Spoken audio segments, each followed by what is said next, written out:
Welcome to the Ozzstar channel. On today's fun project, we're going to continue with the Mini Cooper S tune-up series here. We're going to replace the Serpentine belt. This is part 4. If you haven't seen the other videos, go ahead and check down below. There'll be links there. Anyway, changing out this Serpentine belt can be a little bit tricky because it's kind of tight. Not kind of, it is tight. But I'm going to show you how this big John right here can help your day go by a lot easier by having this tool. I'll show you how to use it. I'll show you what steps you need. Let's go get it done. So hopefully you can hear that hissing sound. I'm going to spray some water on that belt right now, and you can see how it just quieted up. So you know that belt is garbage. So to access that Serpentine belt, what I want to do is remove the wheel well cover in here. We're on the right front. So I'm going to start by taking the tire off. I need to inspect the brakes on this car anyhow. So once we get this out of the way, this will give us access to get to the belt after we release the tension. And I'll show you all that in just a minute. So get this bad boy off of here. So we're going to remove the wheel well cover. Now I think there's about 8 of these little clips right here. I'm going to zoom in and show you. You're going to see them all over. I use a Phillips in the center and then a flat head just to put pressure out. Once you get them loose, the screws, the plastic screws, they'll come right out. But let me zoom in case you're not familiar with removing these. It'll help you out. So there's one right there. And just put my Phillips on there, start backing it out. I put a little pressure behind it with my flathead. As you can, well, hopefully you can see it's starting to back out. And I get it like 3/4 of the way out, grab onto it and start pulling and wiggle it. And you get it comes right out. So when you go to put them back in, just kind of squeeze these tabs down, push it in the hole, and then you can just put your screw back in. You're all set. So let me get these 8 out, and then we'll pull the liner. So there's actually 7 of these plastic clips. There's 3 screws. So 2 of the screws are one here, and then up front underneath the front bumper cover over in that area, right down here, there's the 3rd one. You'll see them. So you get them out of the way, and then you kind of just work this sucker out. Watch your face because stuff is going to fly. There's going to be some dirt and debris. Be careful of the wheel speed sensor wire there. You don't want to cut that. And it kind of just fits in here under pressure at this point. So we'll have to work it on out. Oh shit, forgot one up in here.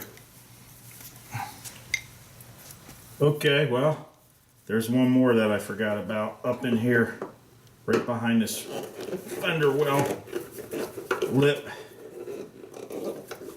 Let's get this last one out. I guess I didn't see this one either. It's just the plastic clip. All right, so there's how many? 4, 5, 6, 7. 1, 2, 3. So there are 8 clips, 8 of these, and then there's 3 screws. And the 3 screws go right in here, one here, then one up by the front bumper cover. So let's yank this out of here now. This should go, let's hope. Kind of sits in here behind this fender well, there it goes. All right, get this piece of dookie out of our way. And now we can see the belt in here. Let me take you in for a better view. Okay, so here's our crank, and the belt goes back behind here. I'm going to do a diagram, draw a diagram. Down here, you can't, well, you can see it a little bit. That's the AC compressor. You got an idler pulley here. Got the alternator over there. Okay, so the best and easiest way to take the belt off is using this tool here, and I'll leave a link in the description down below. You can get these from anywhere from 70 to like 30 bucks. Anyway, this part here fits over top of a bolt in the tensioner arm bracket. I'll show you that. And then there's this pin, or there's 2 pins. Can you get, yeah, there you go. So there's these 2 pins which will fit into the bracket of the, I might have said idler, I meant tension arm. And what you do is you put this down in there. This sits up on the bolt right here like this. That gives you leverage. Once you line up these 2 pins into the tensioner arm, pull back, that will bring the tension off of the belt, and then we're going to slip this little pin in this little hole. So you're going to see it. Hopefully you're going to see it. I'm going to try to do it one-handed freestyle, giving you an idea of what we need to do. But I highly suggest you use this tool to save yourself a lot of misery, especially if you do the job like twice, you know, it'll pay for itself. Anyway, let's get down there and I'll try to show you. It's kind of tight, but I'll try to film as best I can. Here's the bolt head that I was talking about that round part's going to sit on. And down here on the tensioner arm, you can't see it, but there are 2 holes. So let me zoom out and I'll show you what you do is you basically take this tool. Here's that arched part right here, and you slip it down. Now I took the oil dipstick to about, not the tube, but the level, the plastic yellow piece to get it out of the way. So this is going to set right down on there. Let's get some light on it for you. So that's for our leverage, so we can pivot this. You can't see what I'm doing, but I'm pulling it back towards myself. And then there's 2 holes over there on the tensioner. Let me get these in and I'll see if I can't get some video of it. All right, so you see that's sitting on top, but down below you can kind of see the pin. I got it on an angle. There's 1. You can kind of see there's number 2 way down in there. So you basically just finagle that thing in, and let me zoom out. And then what I'll show you is, then once you have that in, just grab hold, pull back. Now here's the second part to it. That's just step 1. So on that, you see that spring right there? That's the tension spring. So there's a hole. Let me see if I can get it in. Man, is it tight to film here. So there's a hole right at the top. Let me get my camera down in that sucker. Man, there it is. You can kind of see where the edge of that light is wiggling. Let me see if I can point to it. Look, like right here. There you go. So as I pull tension, there's going to be another hole. So you want to put this pin, where's my pin? Right here. Put this pin in the second hole. That sounds kind of kinky. So here it is. It's kind of bent, so you can get down in there and lock it in place. I don't think I'll be able to do it on film, but I'll show you the after effects. I needed some extra room to get my big mitts in there, so what I did was I took that pin and just clamped a needle nose vice grips on it. Anyway, hopefully you can see now where it's going through that second hole. Can you see that down in there? It's so hard for me to get it on film. I'm trying not to be too shaky, doing it freestyle. But anyway, that's exactly what you need to do. So now the tension is locked off the belt. So with the tension off, you can see the belt is loose now. Hopefully you can see that. So I'll slip this off. I already drew a diagram right here. That's some fancy artwork. And that way I can match the old one up to the new one, and we'll take it from there.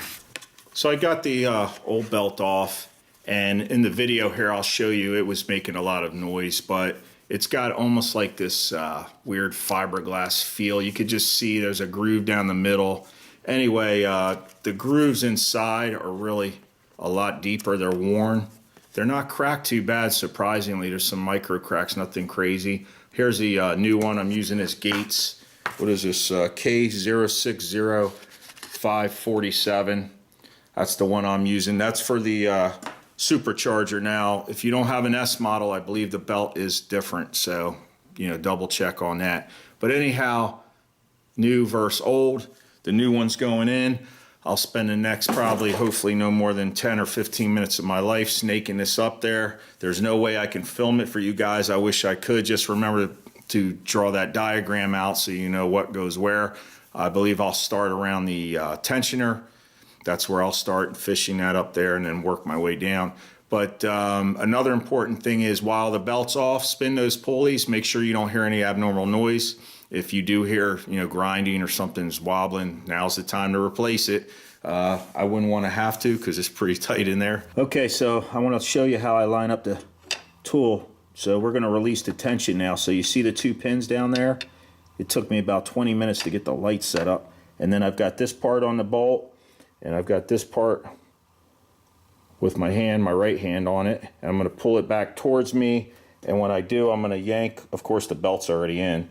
I'm going to yank on those vice grips, which are connected to the pin, pull it out, and set the tension, which I would need 3 or 4 more hands to film for you. So, sorry, you'll have to see the after effect.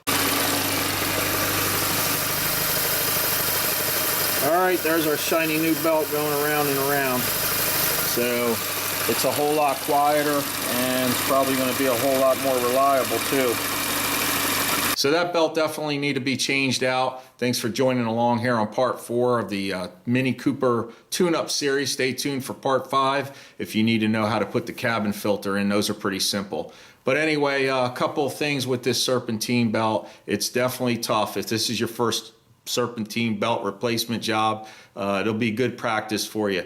That pin, I used a vice grip on the end to help me get down in there. My mitts are kind of big, so it's hard to squeeze in. It's very tight. Sorry if the footage is shaky or what have you. At least you get the idea of what you're in for. It is tricky putting the belt back in, but it's definitely doable. I put the fender liner back in, put the wheel on, torque down the lug bolts, and we're all set to go with that part. So I'm going to get into the cabin now and get that filter swapped out for part 5. Anyway, thanks for joining along. Comments, questions, criticisms, all that good stuff right there down below. Don't forget to smash that red subscribe button if you so choose to. And other than that, I'll see you on the next one. Take it easy.